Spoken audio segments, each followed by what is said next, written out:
A terceira ampliación do CIF Carlos Oroza de Pontevedra executouse nun tempo récord. Esta mañá o presidente da Xunta en función xunto co conselleiro de Educación e o presidente da Deputación inauguraban estas novas instalacións. Cun investimento de 2,8 millóns de euros, o centro conta con novos espazos baseados nun novo edificio de 3 plantas para aulas, un viveiro de empresas, unha zona administrativa e vestiarios. Estas ampliacións, a terceira, efectivamente, que se fixo moi pouco tempo, ademais, eu tamén quero felicitar a todos os que interviron no proxecto, no deseño, na dirección de obra, por suposto, a empresa que o fixo, que demostrou que fixo as cousas moi ben, en moi pouco tempo. Me acordo cando estábamos aquí dándolle principio a todo isto e ora xa é unha realidade. Alfonso Rueda destacou a importancia de seguir apostando por este centro, referente dixo na formación dos futuros profesionais das ramas da hostelería, gastronomía e turismo, sectores que cada vez demandan profesionais máis competentes. Os profesionais que estén nos establecementos turísticos, tanto os de hostelería como os de hotelería, o todo o que ten que ver, toda a organización que cada vez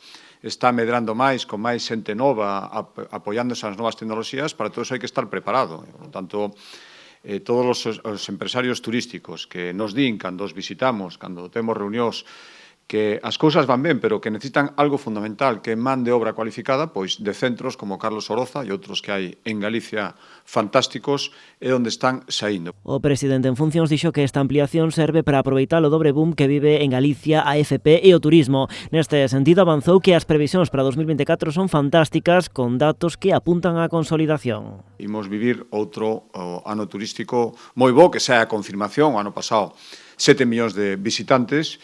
Todas as previsións apuntan a unha consolidación que é casi máis importante que o crecemento. Non renunciamos a crecer en turismo, pero queremos sobre todo consolidar. E lembrou que o turismo supón nestes momentos o 12% do PIB galego.